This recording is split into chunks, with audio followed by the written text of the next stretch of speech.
LegalizeFreedom.com. Why are we here? Where do we come from? Where are we going? From the nature of reality to the future of humanity.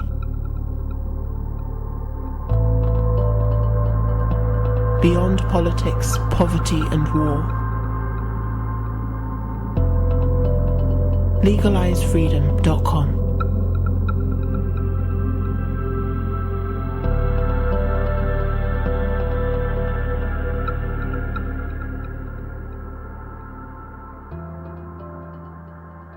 We are T-minus 18 seconds from liftoff.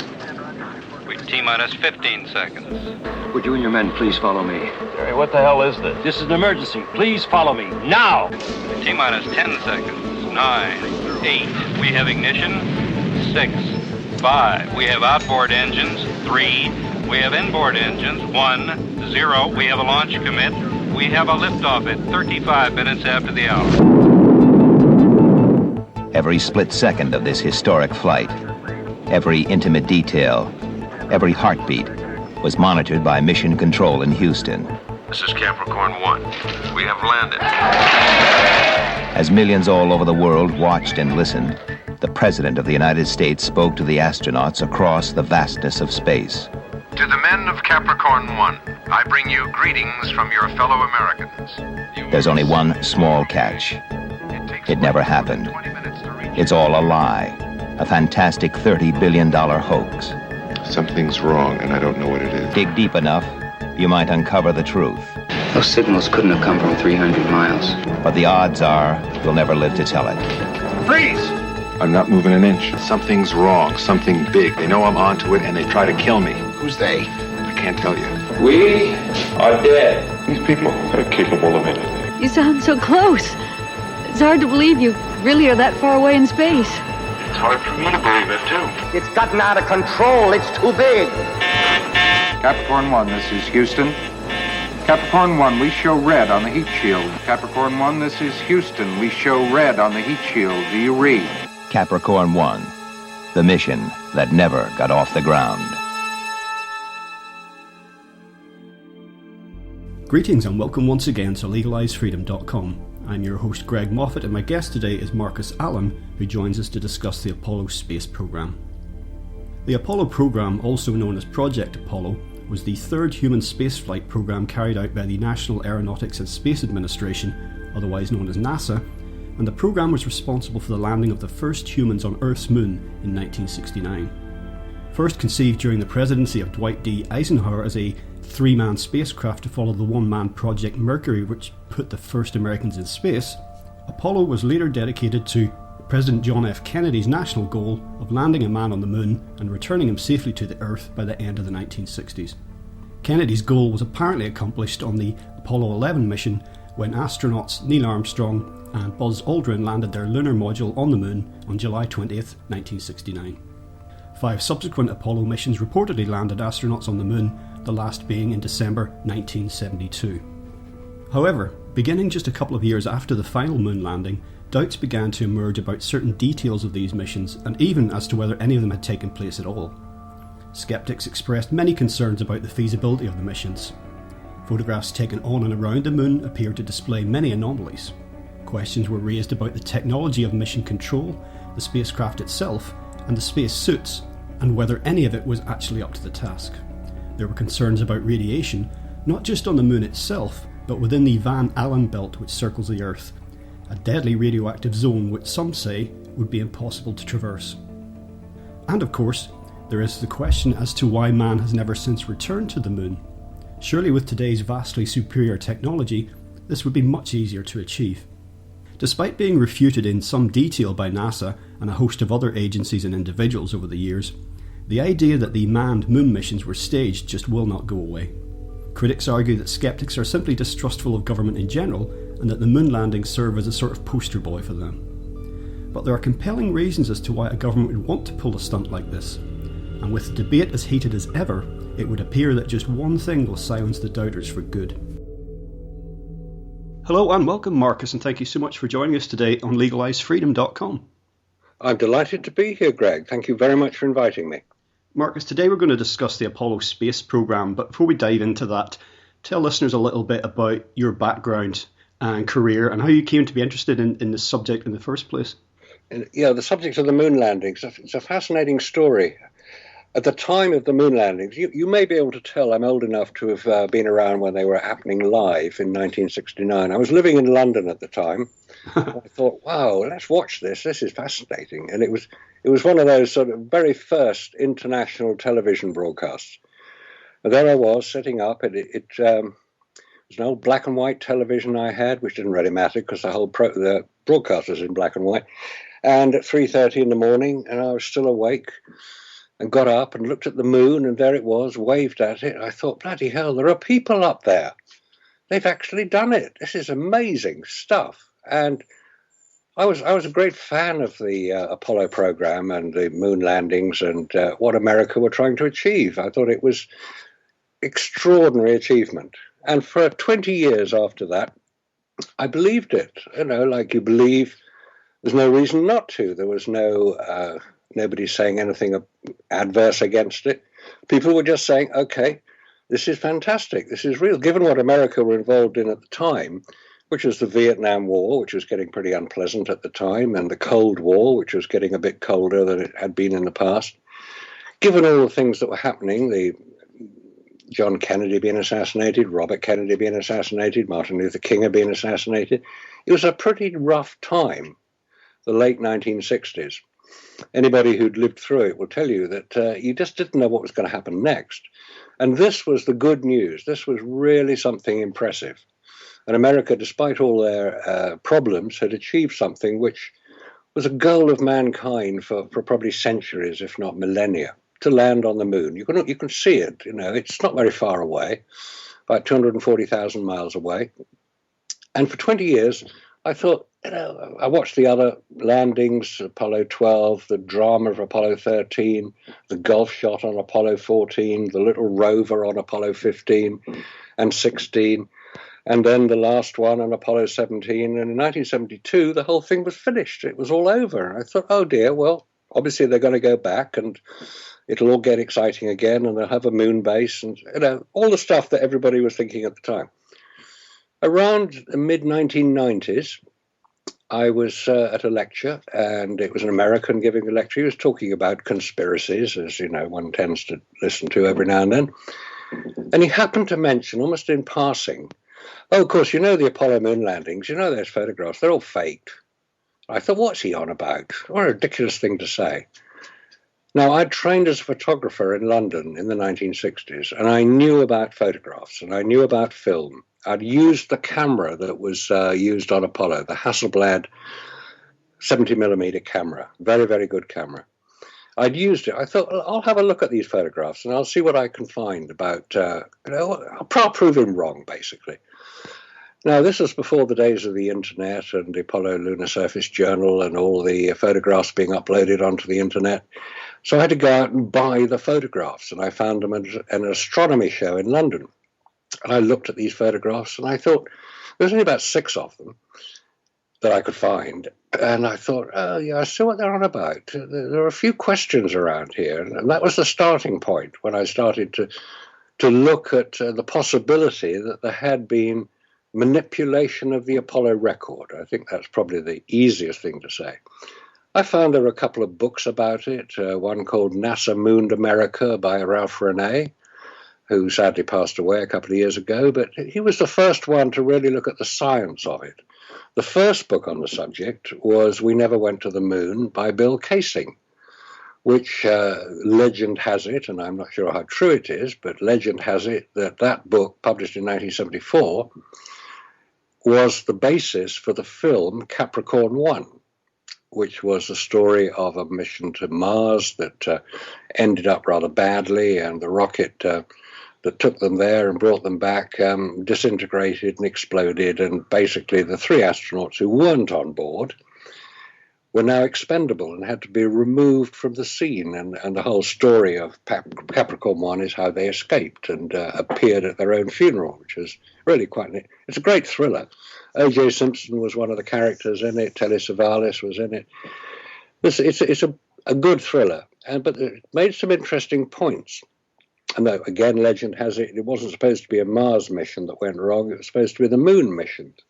Anyway, be that as it may, we're now in the 1990s. I'm beginning to look at some of these photographs, and a friend of mine is working on a book which was eventually published in 1999 called Dark Moon. It's a 500-page book, and it goes into incredible detail about the photographs and the rockets and all the associated paraphernalia of putting a man on the moon and listening into him live on television and on radio. There's a DVD that came out, and I bought these, and I started looking at these, and I'm beginning to wonder, hey, there's something very wrong here. What we're told doesn't match with what I'm looking at. No, I'm just your average Joe looking at some photographs and drawing some conclusions. But I'm finding there are a lot of other people out there who've had similar doubts about this whole Apollo program.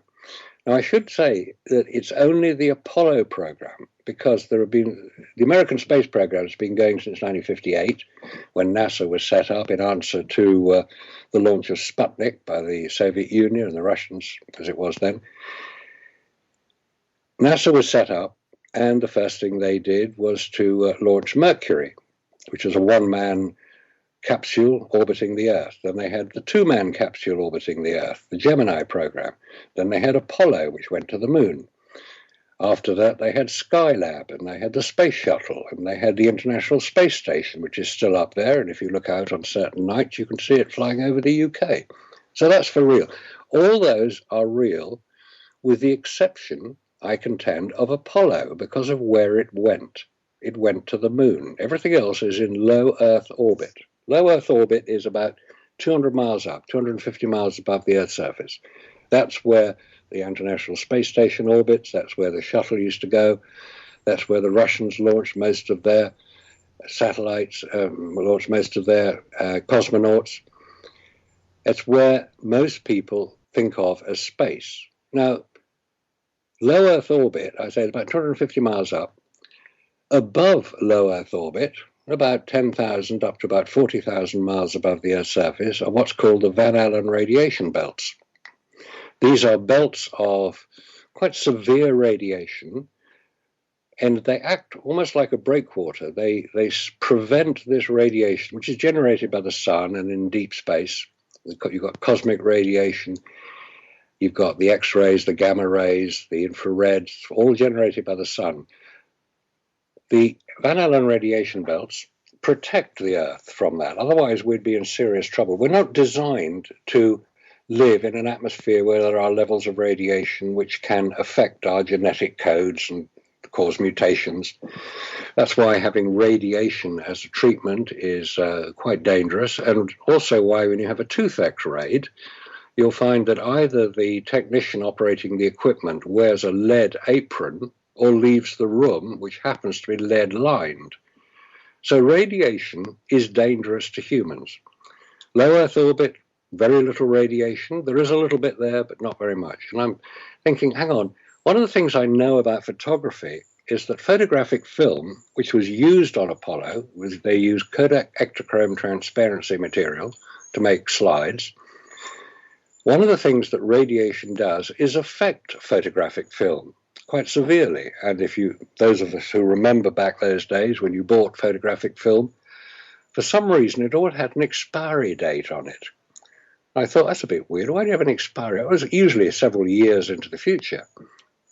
But it had an expiry date. And I said, well, why has it got an expiry date? And the reason is that photographic film is affected by radiation. And if you leave it lying around, it will, over a period of years, pick up enough background radiation for the film to be affected. And the way it will be affected is it will become fogged, which means you get low contrast. And I'm thinking, hang on a minute, we've got these radiation belts up there, and you've got deep space, which is full of this radiation stuff. How come none of the photographic evidence produced for Apollo shows any radiation damage at all? None. Not a bit. And then a few years later, the IMAX film company were filming the construction of the International Space Station. It became an IMAX film, very popular it was, and it was a very good piece of film. And the way in which that was done, I read about the problems that they had, which was that the film was taken up in the film magazines. Incidentally, a 70mm film is used on the IMAX, same as we used on Apollo. They took it up in the magazines, in the space shuttle, up to the space station. The astronauts were briefed on what shots the director wanted him to film. When he'd done his filming, the magazine was taken off the camera, and it was then stored in the International Space Station until the shuttle returned back to Earth 2 weeks later. And it was stored amongst the water containers, which happened to be very good at protecting humans and photographic film from radiation. And I thought, hang on a minute, why do they need to protect this film? Is the radiation level such that it could affect the film? If you've seen that film, you'll notice that there is no radiation damage, so it obviously worked. But I'm thinking, hang on, you go 2 weeks out from Earth orbit up to the moon with no protection, which is what happened on Apollo 17.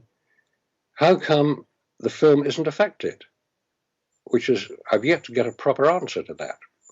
I thought, well, if it'll affect photographic film, which it obviously does, surely it will affect humans as well. So what protection do humans have? And I started looking into radiation and the protection, and I thought, well, obviously their spacesuits protected them because, and this is the circular argument that is usually used by people who contend that what I'm talking about is complete nonsense. They say that, well, they got to the moon and they did all that we saw them doing, and they got back and none of them died from radiation damage, which is true. None of them did. Some of the astronauts are still alive. Neil Armstrong died about a year ago, 18 months ago. We don't know exactly why he died, but it doesn't appear it was anything to do with radiation. Buzz Aldrin is still alive. Michael Collins is still alive. Several of the astronauts are still alive. So obviously radiation wasn't a problem for astronauts. But it appears to be something which can adversely affect humans if they're exposed to it to any great degree. And going to the moon, you are exposed to it. You can't do anything else. So if their spacesuits protected them, which obviously they must have done because they're all still alive, I contacted the manufacturers of the spacesuit, a company called Hamilton Standard in Connecticut, and said, if these spacesuits you made for the astronauts, for the Apollo astronauts, they obviously protected them from the radiation, could you tell me what protection you built into the spacesuit in order to ensure their protection? And anyway, I said, well, if that happened, could these same spacesuits be used by technicians to go into Chernobyl or 3 Mile Island or even Fukushima now to clear up the mess? Because radiation is radiation. So if it protects them from radiation in space, it should protect them from radiation in a nuclear reactor. You better direct your inquiry to NASA, they said. We built it according to the specification that they supplied us. I'm still waiting for the reply from NASA. They haven't deigned to even acknowledge that they have been asked the question. Maybe they can't answer it. Now, to be fair to NASA, it sounds like a big organization, which it is, National Aeronautics and Space Administration. And I would say there are very, very few, if any, employees of NASA today who had any direct experience of the Apollo program 45 years ago, nearly 50 years ago. The height of the Apollo program was the mid-1960s when they were building everything. 1969, July the 19th, they launched. July the 21st, they landed.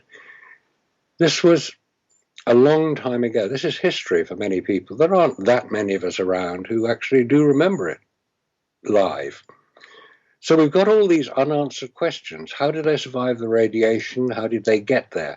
Now, there's one other key point here, which has only really been brought into the spotlight since the establishment in 2005 of the Constellation program, which was launched by George W. Bush, 2005, when he announced the return to the moon and the return and the landing on Mars. That was the Constellation program.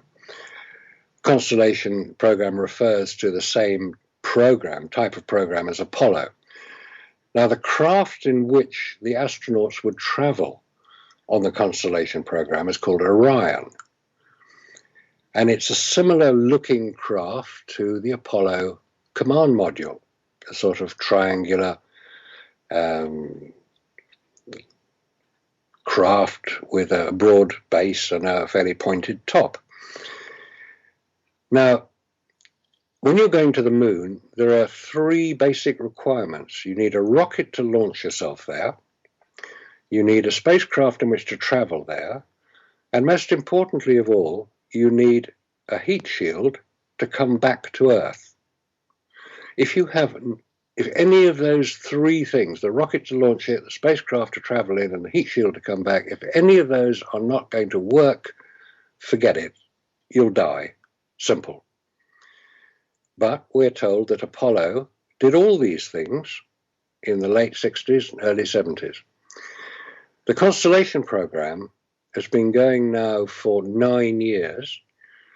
President Obama, in 2010, announced there would be no return to the moon because, get this, we've been there. Therefore, we're going to go to Mars, and I expect to be around to see them land. Hang on a minute. Are they going to try and go back to the moon? And it's cancelled because we've been there? We've been to lots of places, and we've gone back to lots of places. This is ridiculous.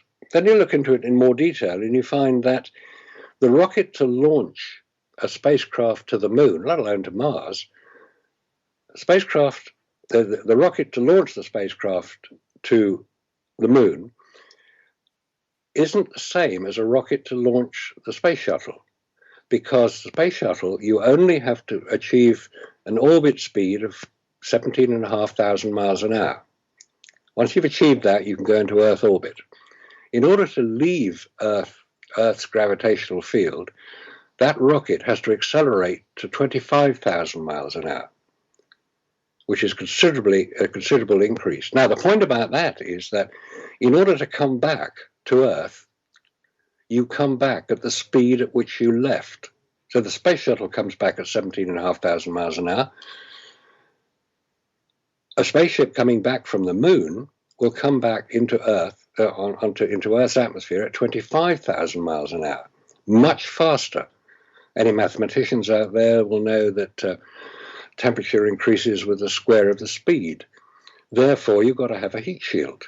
Well, they had one on Apollo, which obviously worked. Why can't they use that? They haven't got the formula.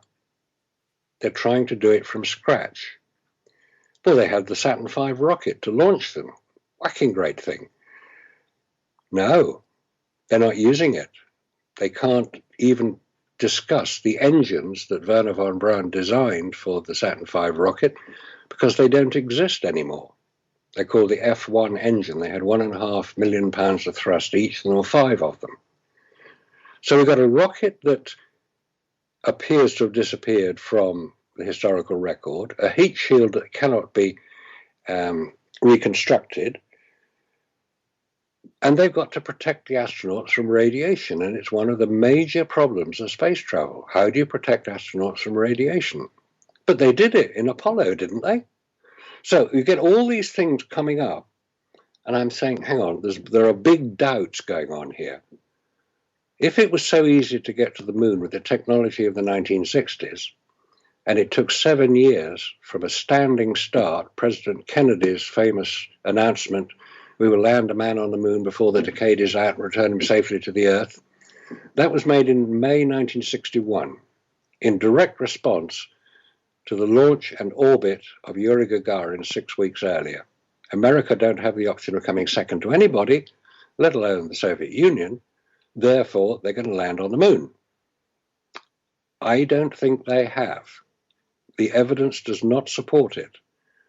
The evidence from the photographs, the evidence from the rockets, the evidence from the radiation dangers, the heat shield to return to Earth. None of these things appear to have been maintained. You'd think they would be part of the historical record. No, they're not. The historical record is very, very sparse. Now, I mentioned that my expertise was in photography. Once the photographs, the Apollo photographs, were loaded up onto the internet, I was able to examine them in considerable detail, which I have been doing now for the best part of 20 years. I've looked at virtually every photograph taken on any of the alleged Apollo landings, and there are 32,000 of them on the internet. And they're good photographs. The ones that we're familiar with, Buzz Aldrin coming down the ladder from the Eagle, that's the Apollo 11 lander, man on the moon, putting experiments out, planting the flag, saluting the flag, driving around in their little rover later on. Alan Shepard with his golf club and the feather and the hammer to prove that the gravity is different on the moon to what it is on Earth. I've examined all these photographs, and they're all very good photographs. Now, in order to take a photograph, it's best to be able to use a viewfinder, so you actually can make sure that what you want to photograph is going to appear on the film. Then I discovered that the Hasselblad camera that was used, which is a very good camera, and it's probably the best choice of camera. They're not that easy to use in terms of walking around. The Hasselblad camera, they're Swedish cameras. They were designed originally for the Swedish Air Force for aerial photography. They were adopted by photographers because they had such good lenses. They were made by Zeiss in, at that time, East Germany, and they had a very good, reliable mechanism, and you could change the magazine whenever you wanted to. You weren't restricted. So it was a very good camera to use because you could change magazines, black and white, color. But in order to use it, if you're wearing a spacesuit, because you can't actually look through the viewfinder, which is on top of the camera, they took the viewfinder away. No viewfinder. So they mounted it on their chest, part of their spacesuit. They had a little bracket to mount it on their chest. So in order to take a photograph, they had to point it with their body. They couldn't see what they were photographing because there was no viewfinder. In order to focus it, it wasn't an automatic focus, as cameras are today. Anybody who's used modern cameras will know you've got automatic focus, automatic exposure. You point and shoot, basically. You don't have to set anything. The Hasselblad camera, the Apollo Hasselblad cameras, you had to point, you had to set the aperture, the f-stop, you had to set the shutter, 125th, 250th, and you had to focus it. And on the moon, the light is very strong, very bright. There's no atmosphere, there are no clouds. So where you've got bright light, you've got to have a relatively low aperture, f16, f22 maybe. You want to make sure that people aren't moving around too much. So you want to have a relatively high shutter speed. All these things have to be set manually, which sounds okay. Of course you can set them manually, but you're wearing a spacesuit. Now you can't wear half a spacesuit. You wear the whole lot, like the helmet, the suit, the gloves, the boots. They're armored in order that to protect the astronauts from the micrometeorite showers, which were little particles of sand, really, traveling at very, very high speed, which would shatter or tear a spacesuit. Therefore, they had armored gauntlets. Imagine a really heavy-duty gardening glove, and you've got roughly the idea of what it would be like. Would you wear heavy-duty gardening gloves to take photographs, to adjust the focus, the shutter, the aperture, to make sure that you point it in the right direction? Would you do that if it was going to cost you several $1 million to go back and photograph it again if it didn't come out right the first time? No, you wouldn't. One thing you would do, and as any photographer will tell you that this is the case, if you're in a place you've never been to before and you're unlikely to go back again, What you're going to do is take as many photographs as you possibly can. You're going to adjust the exposure slightly, half a stop up, half a stop down. That's called bracketing. You're going to take lots of different photographs. Now, if you can't even use a viewfinder, you're going to take as many photographs as you can. Film is the cheapest thing on Apollo. You can have as much as you like, no problem. Doesn't cost anything, it weighs a bit, but they managed to take an awful lot of moon rock back, so obviously getting there with a few rolls of film wasn't a problem. But when you look at the photographs, and I have examined thousands of them, there is no bracketing at all. It's quite obvious when you look at it, because one photograph will be underexposed, one hopefully will be correctly exposed, the other will be slightly overexposed. There are no duplicates of the scene. There's a famous series of photographs of Aldrin coming down the ladder of Apollo 11, photographed by Neil Armstrong. It's a series of 8 photographs, and it took 3 minutes to photograph them, according to the transcript, which is really quite a big giveaway. Now, it's not difficult to take 8 photographs in 3 minutes. That's not what I'm saying. The point is that Armstrong had to refocus the camera 3 times in those 8 photographs, because he didn't just photograph Aldrin coming down the ladder. Oh, no. He photographed the rubbish bag under the spacecraft. He probably got bored with Aldrin fiddling around at the top. And then he photographed one of the lander feet. And then Aldrin had obviously got his act together a bit, and he photographs him at the top rung of the ladder. Well, it would have been nice if it was the top rung of the ladder, but his foot isn't even on the rung. His body is moving, but there's no evidence of motion in the camera. That side of the Apollo lander is in shadow, so it's pretty dark, but the whole of the scene is beautifully illuminated, and the directly illuminated surface of the moon behind him isn't overexposed. So you've got, starting to look at these, I'm thinking, hang on a minute, there's something wrong here. They must have used fill-in flash because that's what you would use. That's why all cameras have a flash gun on them, to fill in where you've got dark areas, or you want to balance the light between directly illuminated surface and the shadow area. On the moon, that would be even more of a requirement. But no, they didn't carry any electronic flash guns or lights or reflectors with them. I hear you say, no, of course not. It's the light reflected off the lunar surface. That's what would fill in. That was what it would make it look so light. Rubbish. The lunar surface isn't that reflective. It's got the reflectivity of tarmac, and you wouldn't expect to photograph something on a road made of tarmac and expect to fill in as much detail as these photographs appear to show. It's really very, very weird. When you look at other photographs of the same lander, where it's not important that the detail is shown, you see it's virtually black. Well, it is black. In shadow is what you expect. Then you have all these extreme images, which are all very beautifully photographed. It's almost like they were done by professionals. Now, I would say that they were done by professionals here on Earth under controlled studio lighting conditions during the training and simulation exercises conducted quite openly. There's no secret about them, quite openly here on Earth at large stage sets. Call them stage sets. They were big warehouses which had lunar material on the surface. There are photographs of these anywhere. And by the way, if you want to recreate your own lunar photograph, you can buy lunar rocks and lunar soil. There's a company in America that supplies it now. That's what Tom Hanks used when he filmed From the Earth to the Moon, a mini-series about 10 years ago. If you want to recreate something as obvious as that, that's what you do.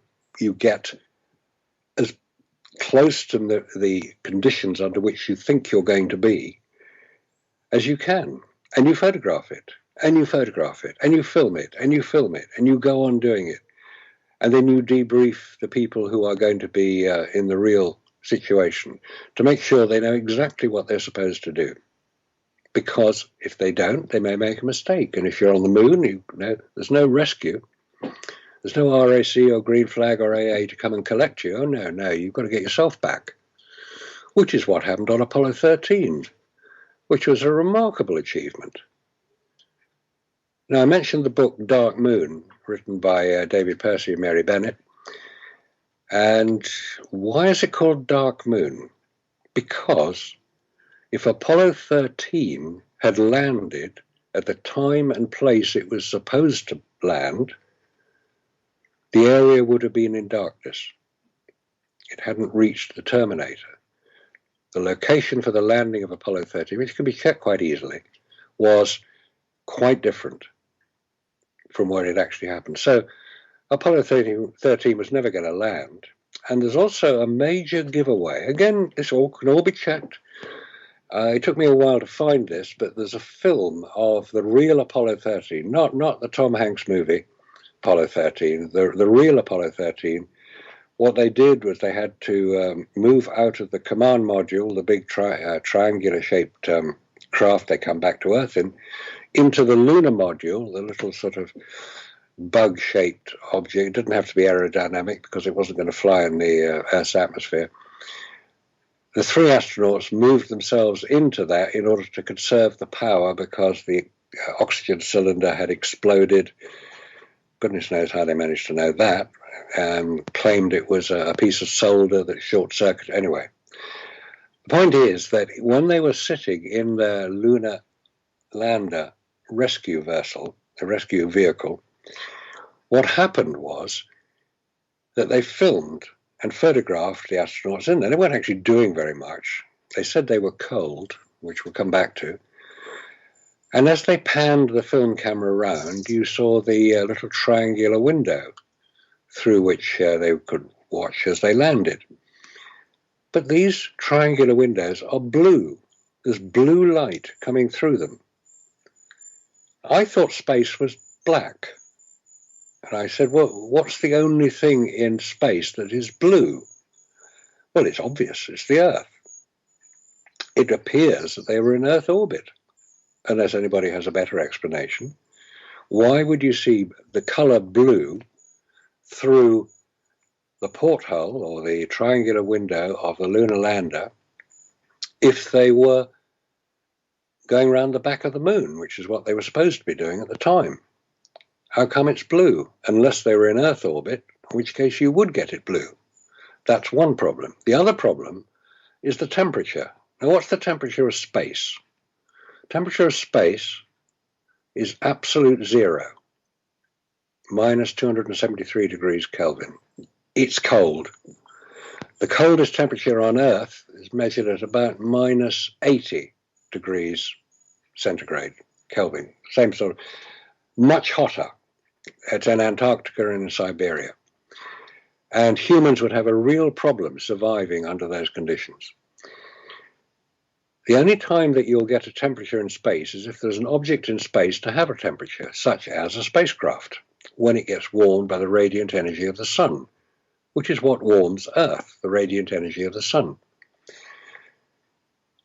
Now, what temperature will that be? It's quite easy to calculate.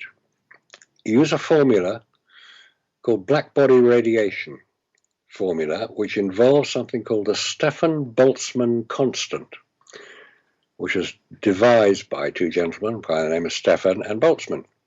And they provided this formula which you can calculate the temperature of an object in space, i.e. a black body. You can calculate the temperature of the Earth, which is supposedly colder than it actually is because of the atmosphere and the retention of heat by the atmosphere on the Earth's surface. But if you don't have an atmosphere, which you would only have an atmosphere inside a spacecraft, what is the temperature of that spacecraft? Let's take that lunar lander sitting on the lunar surface in direct sunlight on Apollo 11 for 24 hours, or 22 hours for Apollo 11, and 72 hours for Apollo 17. What will be the temperature of that lander? You can do the calculation. It's very easy, and the answer is 240 degrees Fahrenheit,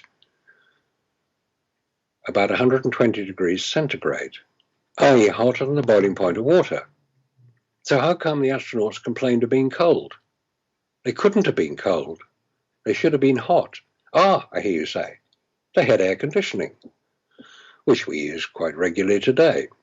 Air conditioning on Earth is pretty straightforward. You take heat from an enclosed space, like a car or a building, and you dump it outside. It's called heat exchange. But in space, because you're surrounded by a vacuum, there's nowhere to dump the heat.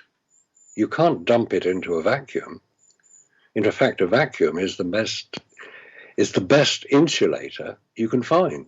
That's why you have a thermos flask with a vacuum flask inside it, which keeps things hot or cold for a long time, because heat doesn't travel across a vacuum. So you have this anomaly between, we're told on Apollo 11 it was too cold to sleep, meaning it was about 38 degrees Fahrenheit, they said it was. But the calculation of the temperature of the spacecraft should have been about 200 degrees hotter than that. So another anomaly, another inconsistency in the record.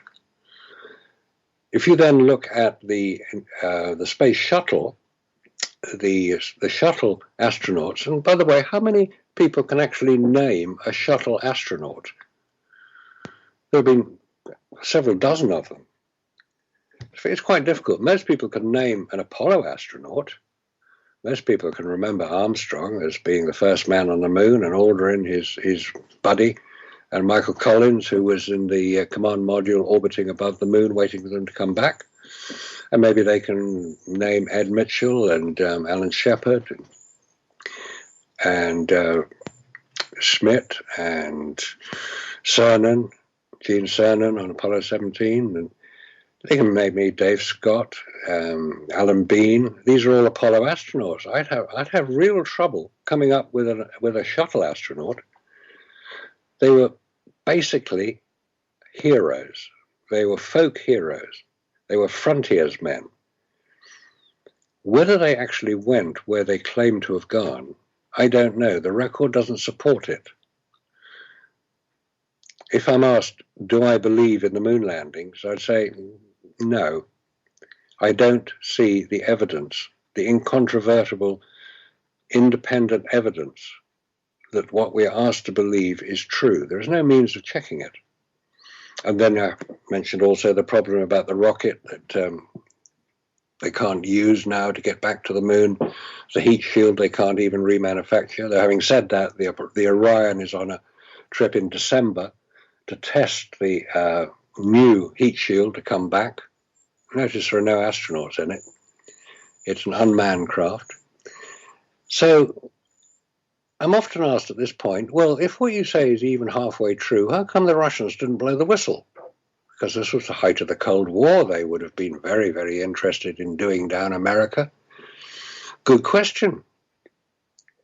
It's the obvious question, whether there was a big Cold War going on, there was a space race going on, the Russians and the Americans really didn't get on very well. So why didn't they blow the whistle? Okay, there are several things in play here, one of which is high politics and finance. The high politics is that Russia doesn't have many or much industry. It has very, very large amounts of natural resources, specifically gas, natural gas, which we've heard quite a bit about recently with the Ukraine problem. In the mid-1960s, Russia entered into negotiation with Italy, Germany, and Austria to supply them with Russian natural gas. Now, if they were going to do that, and obviously this would be, so far as the Russians are concerned, this is a very important aspect of their financial future. They were coming out of the Second World War, which had devastated the country. 25 million people had died. Stalin wasn't exactly helping with his agricultural policies. Russia was trying to rebuild itself, and it had the natural resource to do it, and they wanted to sell it to Europe, and Europe wanted the natural gas. And many things were being converted to the use of natural gas. Now, Russia had a major problem in they had the gas, but they didn't have the means or the industry to make the pipes, because gas is transported in pipes, huge pipes, about 1.5 meters in diameter, huge pipes, thousands of kilometers long. The gas is in Siberia, long, long way away. Europe required it. So who supplied the pipes in order to transport the gas?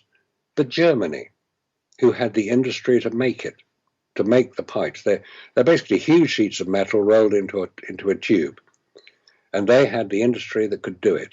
So Germany, which had been fighting a vicious and bitter war with the Soviet Union only 20 years earlier, were now supplying them with the means to allow them to become a more prosperous nation. A remarkable turnaround.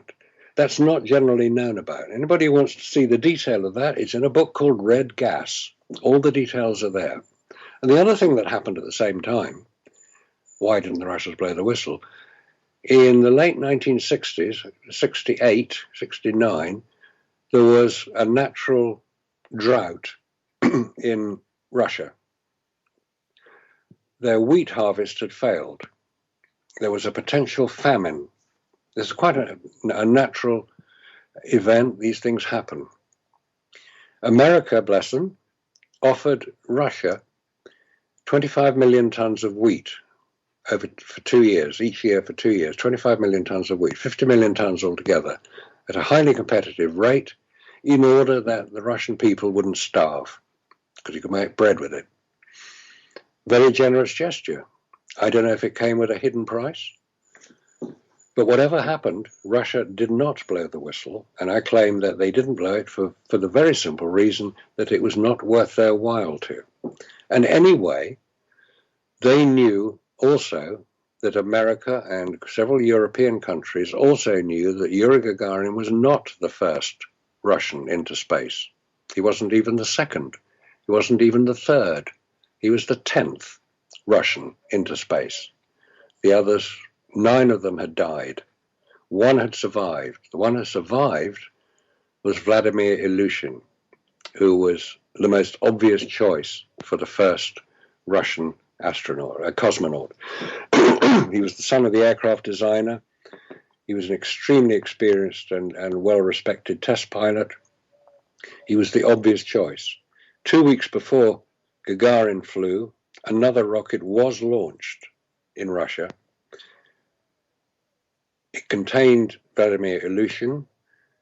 When he fired his retro rockets to slow down, because Russians landed on land, Americans landed in the sea.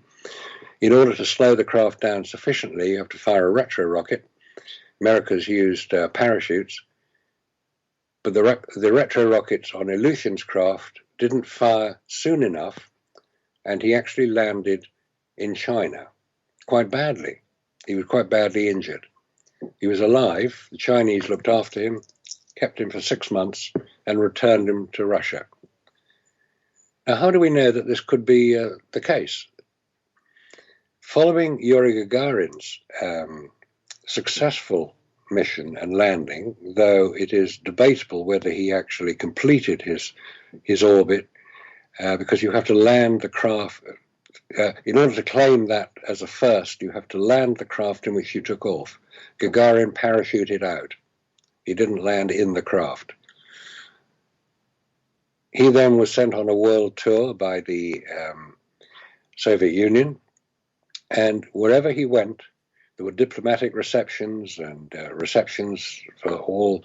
He met Harold Macmillan, Prime Minister of Britain at the time. He met Americans. The only people who did not attend those diplomatic receptions were the Chinese. Could it be that they didn't attend because they knew that it was a fake?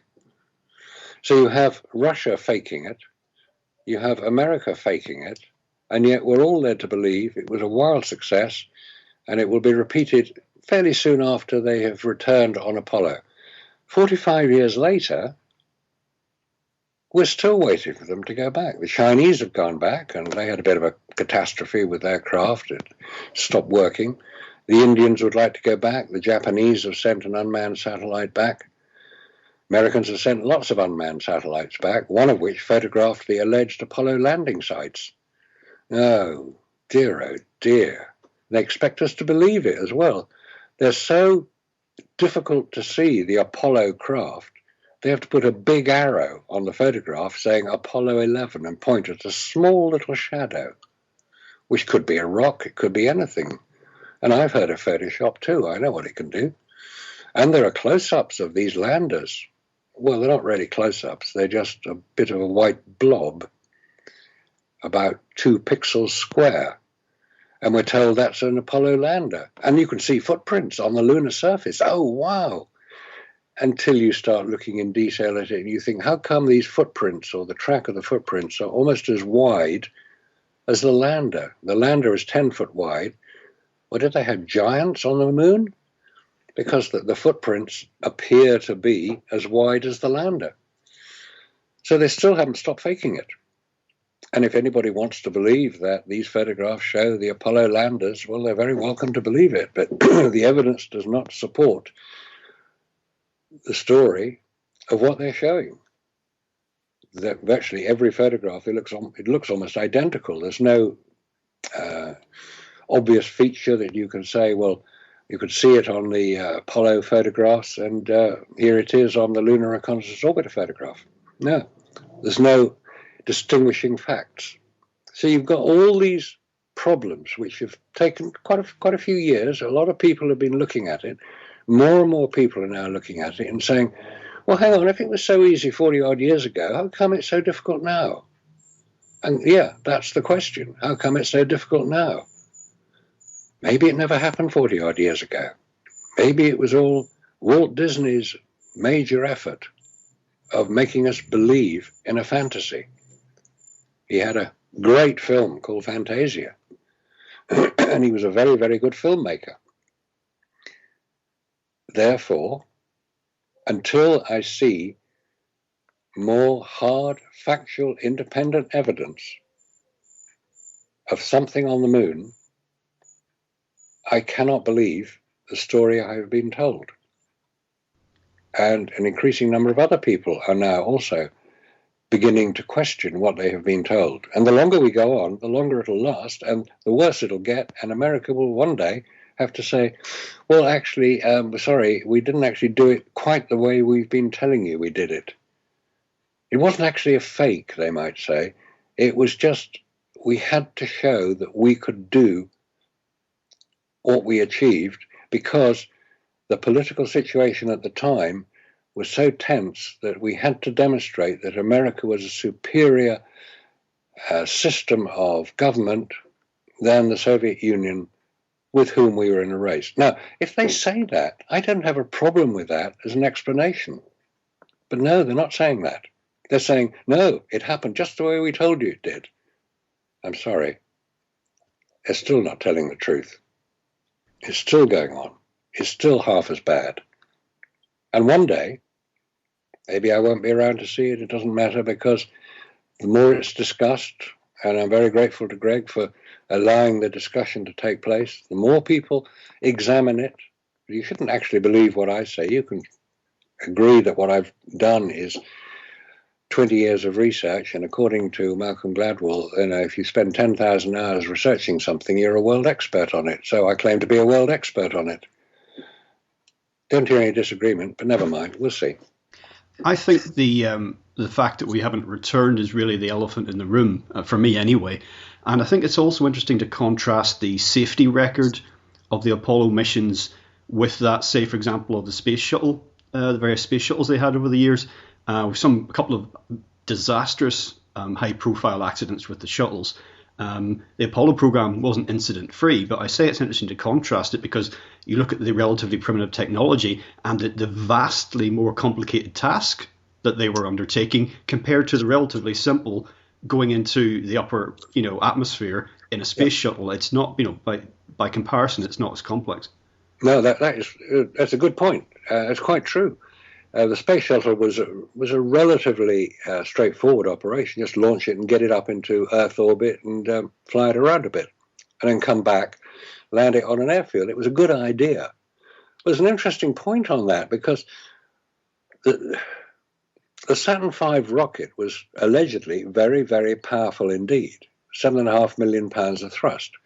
In order to launch the space shuttle, which weighed slightly less than the Apollo setup, they only needed about 6.5 million pounds of thrust. So why didn't they just stick the shuttle on top of the Saturn V rocket? Why did they spend the best part of 10 years developing this really quite complex shuttle launch system, which, as you notice, that there were two major accidents, one which blew up on launch and the other burnt up on re-entry. So there's something amiss here, that you can discard a completely successful, we're told, successful rocket system. And there were several rockets surplus to requirement. President Nixon cancelled Apollo 18, 19, and 20 when he was president, because, of course, there was a bit of a rivalry going on there. Kennedy beat Nixon to the presidency in the 1960 presidential elections. So when Nixon takes over the presidency in 1972, and he's in a position to cancel, you think, hang on a minute, why would he do that? And that's to do down the Democrats, because President Johnson, who took over from Kennedy, that's why the Johnson Space Center in Houston in Texas is so called, is named after him. He was a great advocate of the space program because it brought lots and lots of money, huge amounts of money, into Texas, where he was senator. So it's all to do with money at the end of the day. But yes, it's a weird thing that every time the Americans develop a launch system like the Apollo system, and then they move on to the next stage, which is the space shuttle, they have to start all over again. It's like saying, right, well, we've got a Rolls Royce here, but we can't use it next year. We'll have to build a completely new model and forget everything we did on the first one. That's not how it works. 50 years ago, racing cars had drum brakes, engines in front of the driver, radial tires, and no safety equipment. 50 years later, we have racing cars that can crash at 150 miles an hour and the driver walks away from it.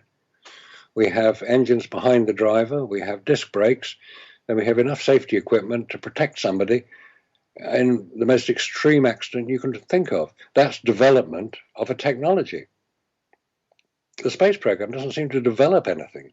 I also read in a book that we were discussing before we came on air, some detailed technical specifications for the launch vehicle and the lander and all the rest of it associated with the Apollo missions, or certainly the first one. And I'm just a layman. I'm no technical expert, but I read enough detail there to go, and considering what we talked about earlier with heat and radiation and the sheer distance involved, I thought this thing is a sardine tin, compared to a modern, say, jet fighter or something. And they went 240,000 miles, set down, and then came back and went through the perils of re-entry in this thing, and nobody's injured, nobody's sick. Everything was 100% and everybody's fine. And I just thought, again, as a layman, I just thought this didn't happen because it couldn't be done. No, it's true that, well, to be fair, the thing that they landed on the moon, the spindly little weird-looking object, wasn't the thing they travelled back into Earth in. That was the command module, which was the triangular thing with the heat shield on it. The lunar lander, the four-legged object which landed on the moon and from which they took off again, didn't have to be aerodynamic. But if you examine the specification of it, it is said that it's covered in aluminium foil, like heavy-duty kitchen foil.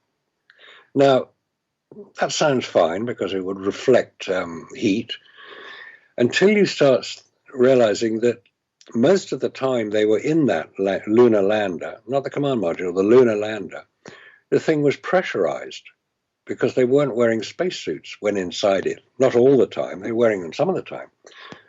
So if they're going to pressurize this lunar lander, the lowest pressure that a human can survive is about £5 per square inch. Now, £5 per square inch doesn't sound a lot, but £5 per square inch is 720 odd pounds per square foot.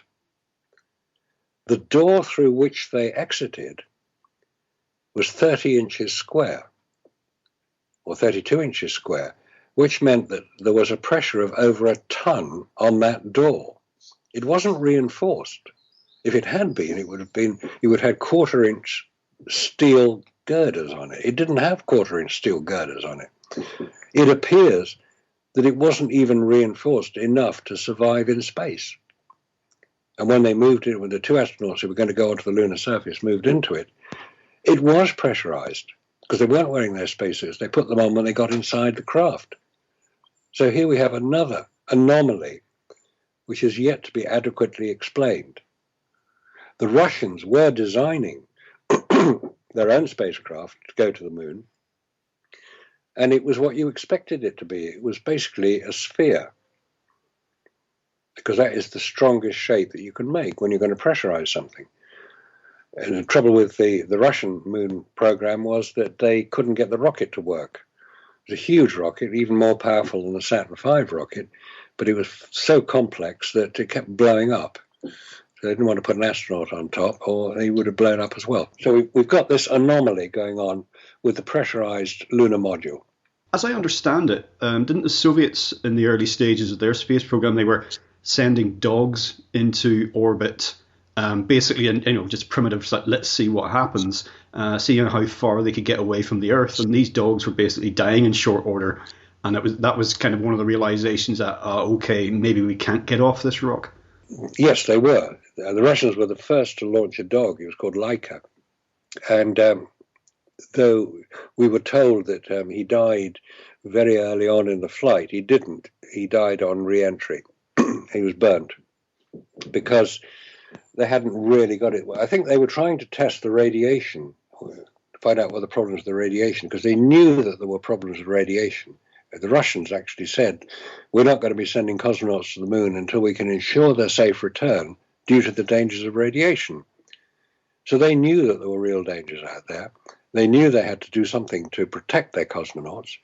The Russians were not gung-ho enough to kill people at random. I mentioned the astronauts, or the Russian cosmonauts, who died before Gagarin's flight. These were in the same way that Americans died on Apollo 1. Chaffee, Grissom, and Scott. They were burnt. But it was totally avoidable. I mean, anybody who's done any halfway decent physics will know that if you put 100% oxygen under pressure, it's likely to explode. That's what oxygen does. And that's what happened. They were incinerated inside a craft that took 10 minutes to open the door off. So the Americans were really the gung-ho, let's see what happens if we try something lot. But there's another point about the launch vehicle, which hasn't really been looked at in any great detail. The Saturn V rocket is basically a three-stage rocket. The big bit at the bottom was what got it about 60 miles up.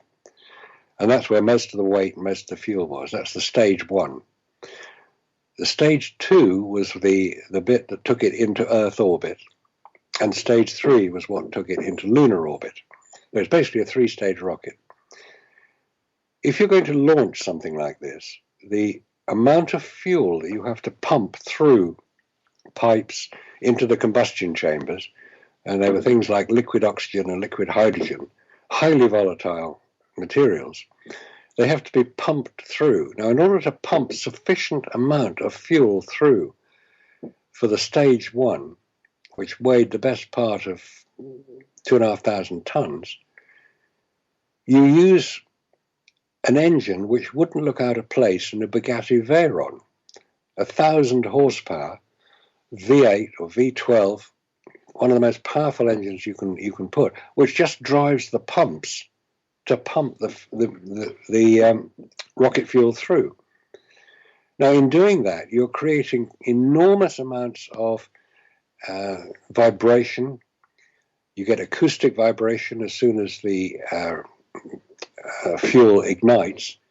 And what happened on the launch of Apollo 6, which was the first time that NASA had launched a full-up Saturn V rocket. It was unmanned, but they were just trying to launch the full-up Saturn V rocket. It virtually destroyed itself through the vibration. And they said at the time, if there had been a crew on board, they would not have been able to control it. The vibration caused by the acoustic vibration, which is a well-known feature of rockets, it's called the pogo effect, where you're jumping up and down. Now, at that point, the next launch of of the Saturn V rocket was Apollo 7, which went into Earth orbit. It didn't have the full, it only had stages 2 and 3. Then they had Apollo 8, which went all the way to the moon and back. Then they had Apollo 9, which is a full-up Earth orbit, so they didn't use the full setup. Then they had Apollo 10, which went to the moon but didn't land. Then had Apollo 11, 12, 13, 14, 15, 16, 17, which all were very successful because there were no reported errors and they all landed safely and everybody was happy and they all had their big ticker tape parade. And the next launch of the Saturn V rocket was to launch Skylab. Skylab was basically the forerunner of the International Space Station. What they did was to take part of that rocket, the Saturn V rocket, and make it into a laboratory. And if you recall some of the details of it, when it was launched, it was badly damaged. When it got into orbit, it was badly damaged. One of the solar panels didn't unfurl. How come you've got a rocket which on 2 launches virtually almost destroys itself and anything on it, and you've got a whole lot of other launches which are all highly successful and nobody comments on at all? This is not science. This is fantasy again. So unless somebody can convince me that the Saturn V rocket we saw launch Apollo 11 actually went to the moon and didn't go into Earth orbit and stay there for as long as the mission was supposed to last, I can't believe they got to the moon, because nobody else has been there. Nobody else has found any of the evidence that was supposedly left there. We're asked to believe something with no independent evidence, no independent investigation. We only have to rely on NASA's word. NASA, never a straight answer. Of course, there's this school of thinking that says that, well, if they had been in Earth orbit the whole time, they would have been observed by other countries, maybe even individuals. I know the technology was a lot more primitive then, but basically that it wouldn't have been that simple. And I don't know if you've read the Wikipedia page, which debunks or attempts to debunk all of your ideas, but they say that the craft was actually tracked, traveling to the moon and back by multiple independent sources. Yeah, I've read all that and more. Yes, they tracked it all the way to the moon and back. Wow, where's the evidence? Where are the tape recordings of it? They can say that. You can say, well, yes, if it was orbiting above you, you'd see it. Really? Well, if you're not looking for it, would you actually see it? Would anybody, they're thinking it's on its way to the moon, would they think that it's orbiting Earth? No, they probably wouldn't. Now, one of the points about this is, well, people were listening in. It was quite difficult to listen in to Apollo because NASA hadn't published the frequencies on which they would be broadcasting. There were several frequencies. Therefore, if they did listen in, who did the listening and where is the evidence that they listened? Where are the tape recordings of the conversation that was going on? And do we know that these are not tape recordings taken from a later NASA publication? I even heard somebody say that they could track it by radar. Well, come on. You can't track something 250,000 miles away on radar. It just doesn't work. There is no way that you could differentiate an object, let's assume they got to the moon, about 10 foot across, 60 miles above the lunar surface, and differentiate that on a radar track. Now, one of the other objections to my idea here, or other people's idea, is Well, they must have got to the moon because they've been firing lasers at the reflectors that were left on the lunar surface by Apollo 11, 12, and 15. Yes, somebody may well have left mirrors on the moon. The Russians certainly did. Now, for many years, nobody could actually work out where these mirrors were. Well, they were somewhere near Apollo 11, Apollo 12. Okay, where did they land? Where is the exact location? And somebody did some investigation into this. Where actually did Apollo 11 land? And found that there was no definitive answer as to where it actually landed. Now, you say, well, okay, it doesn't really matter, because if they've been firing these lasers at the moon, they must have put a mirror there because, look, they've been reflected. Okay, aside from the fact that the Russians left two mirrors on the lunar surface as well, of course, if you fire a laser at the moon, some light will be reflected back. The sun reflects light off the lunar surface. That's why we can see the moon at night or even during the day. If you fire a laser, a big industrial laser, at the moon, how wide will the beam of that laser be when it hits the lunar surface? And the answer is 2 kilometers wide. Because laser, though it is pretty narrow beam, it is not narrow forever. It does spread. So if it's 2 kilometers wide when it gets to the moon, and assuming it's reflected back off something, anything, bits of rock, surface, anything could reflect the light back, what diameter will that beam be when it gets back to Earth? And the answer is at least 10 kilometers in diameter. Therefore, not a lot of light. So you need a huge, great receiving dish. I think it's 100 meters in diameter, in order to identify the half dozen odd photons of light which are going to be picked up by this dish, assuming it gets back into more or less the place it's going to be. It's very easy to point a laser at the moon and say, oh, I've hit it. You may have hit the Russian reflectors which are up there. So that is not incontrovertible evidence for the lunar landings. Well, there's the rocks. There's 340 kilos of rock they brought back on the 6 missions. Yeah, really. I've seen some.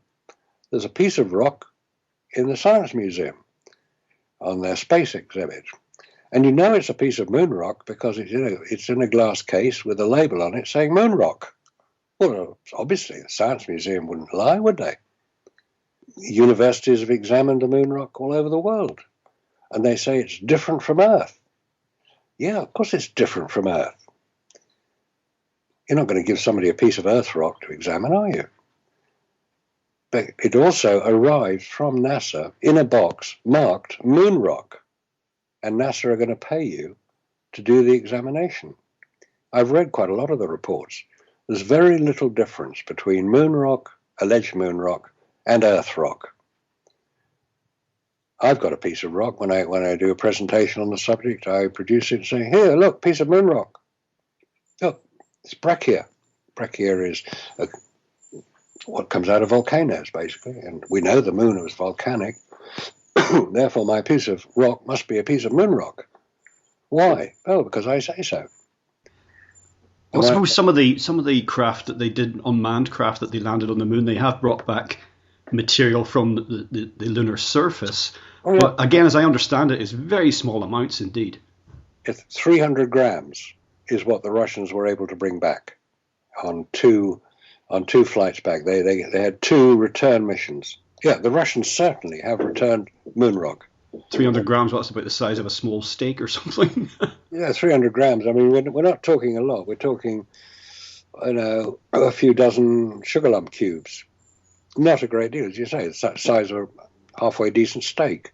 One thing I want to turn to, just as we begin to wind things up for today, is over the years, what have you made of the pronouncements, interviews, writings from the astronauts that were part of the Apollo program? Because they varied in scope from a lot of silence and just evasion through to sort of mystical outpourings. And it always struck me that these guys seemed to be really cool as cucumbers for guys that had been through an experience like that.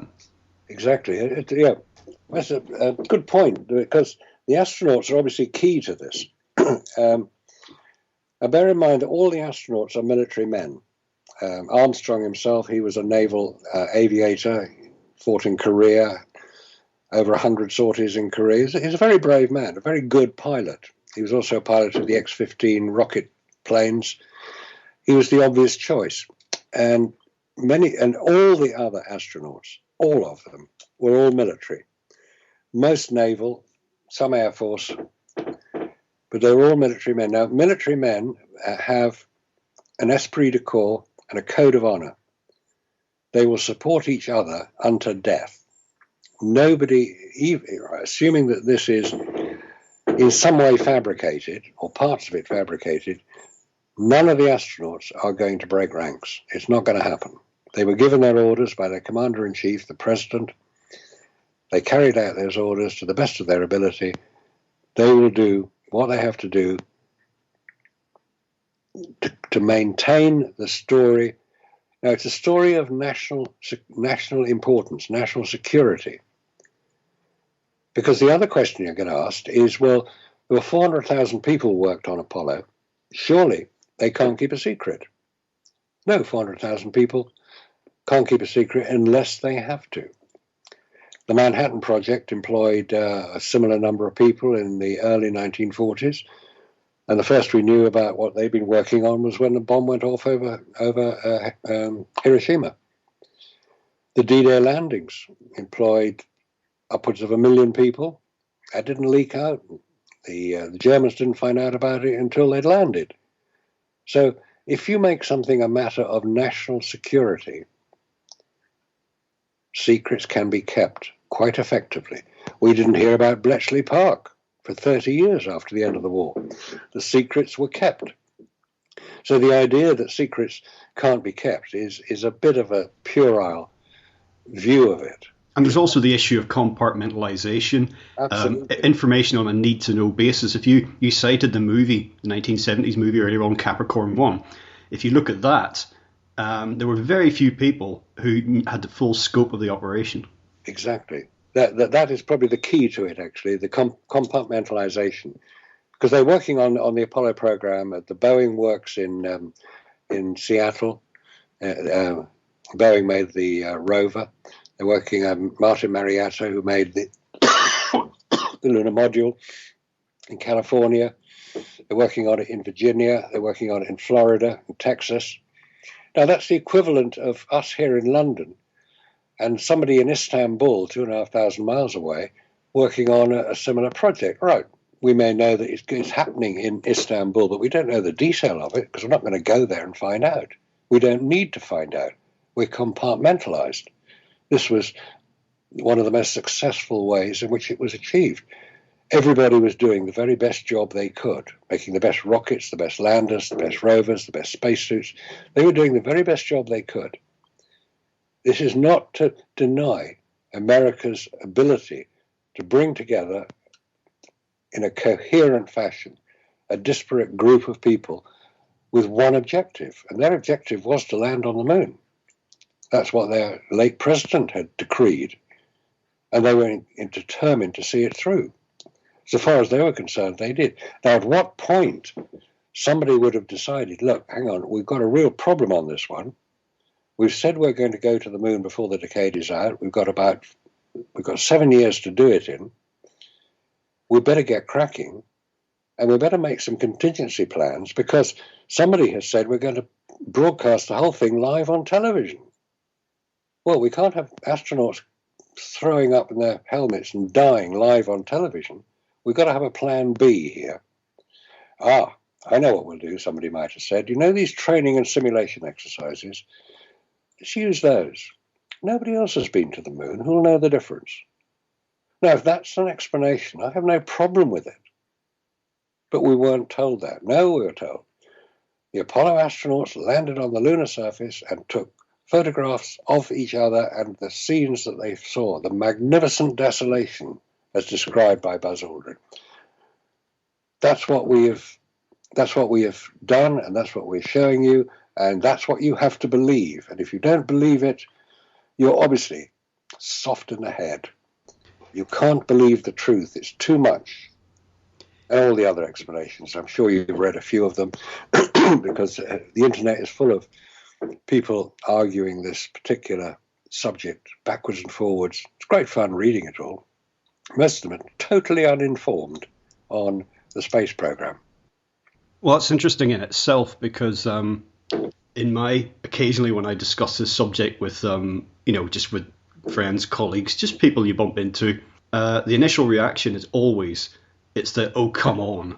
They're, as far as they're concerned, the moon landing hoax idea has been the most, popular, long-standing conspiracy theory, but it's obviously nonsense, even though they have no technical information whatsoever and haven't actually looked at it at all themselves. And also I find that people, your average Joe on the street, they don't realise that there were multiple manned missions, supposedly. They think that we just went to the moon once.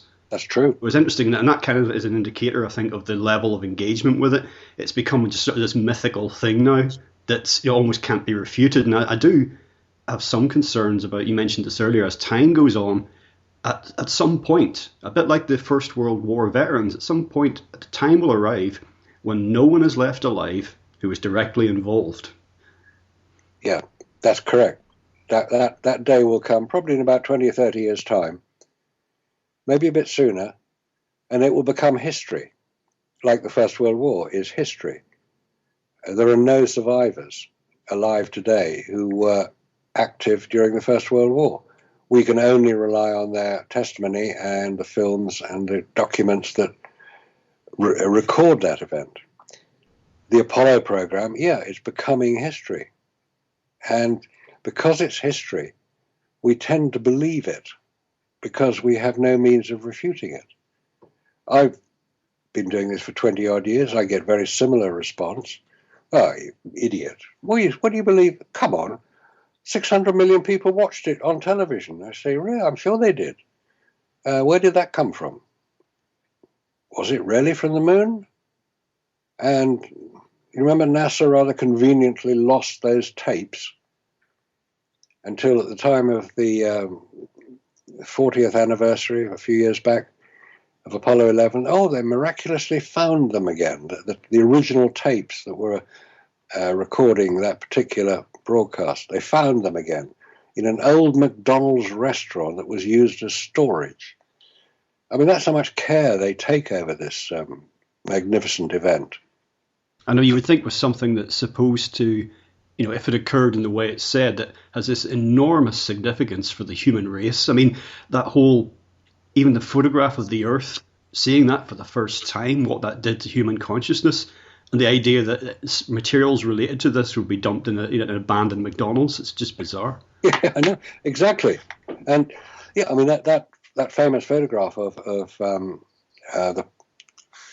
the blue marble, or the pale blue dot, or the photograph of the Earth in space, surrounded by the blackness of space.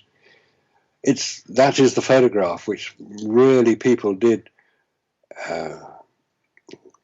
realize that the Earth is a rather fragile object. It may be big when you're sitting on it, but it's actually quite fragile and very, very small. And we should really look after it. It's supposedly the photograph that kick-started the whole environmental movement, which is a great legacy, if that is correct. But I think that photograph was allegedly taken by Apollo 17. If you can actually check it, there's Earthrise, which is the one done Apollo 8, where you see Earth appearing above the lunar horizon as they orbit it. That's, again, a great photograph. Earthrise is one of those other iconic photographs. There are many iconic photographs, which it's interesting you say that very few people even aware that there was more than one landing. I find that extraordinary. The interesting thing about this is, or one of the interesting twists, is that when you consider the deception and the lies that have provably come out of various governments at various times in various parts of the world, something like the scenario we're discussing, that's exactly the sort of thing that a government would be up to. Exactly. That is a key point, very key point, that one. Do governments tell you the truth about everything all the time? And every time I ask that question, I usually get a burst of laughter. Of course they don't. Governments don't tell you the truth. So where do you draw the line? Where do you say, okay, well, that bit's a bit of a fantasy, and that's true, that's real. What they've been told about that's for real. Marcus, final question point for today. Yeah. If at some stage the Apollo program, the moon landings, are provably established as fake, that we've sent other, say, unmanned craft up there, that seems to be fairly well documented. But if it's proven that man's never set foot on the moon, what changes? Do you think it's going to be like a ho-hum, well, there were people saying this, or do you think there are wider implications? I think people will breathe a sigh of relief and say, I've often doubted it, and now I can look at it and see what is real. Because if you're fed a fairy story about man traveling in space, when he can't actually travel in space because he'd be dead. I mean, the idea of going to Mars is just, at our present state of technology, is a fantasy. You'd be dead a month after you've left Earth. Going to the moon, we're told that it was real. If we're told no, it actually, what that chap Marcus Allen was talking about, is partly true. I don't like being lied to. At least I know what the truth is now. I think many people will be relieved. There'll be a lot of people who will be very upset at having been fooled for 40 years. But I think a lot more people will say, well, what do you expect from governments? They never tell you the truth. I mean, you've only got to look at recent history to know that governments don't tell the truth. And there's a price to pay for that. There are many, many hundreds of people who should be with us today who are not with us today because governments lied. That's the price we pay. Marcus, as we finish up for today, perhaps you'd like to share with listeners any online resources. Maybe you've got a website. You're the UK publisher of Nexus magazine. Tell folks about that. And also you're appearing in a few days at the Eternal Knowledge Conference, where you'll be giving a talk on a completely different subject. Oh, completely. Yes. We'll be talking about Egypt, ancient Egypt, and the carving of the granite. The carving, the cutting, and the carrying of the granite. How was it done?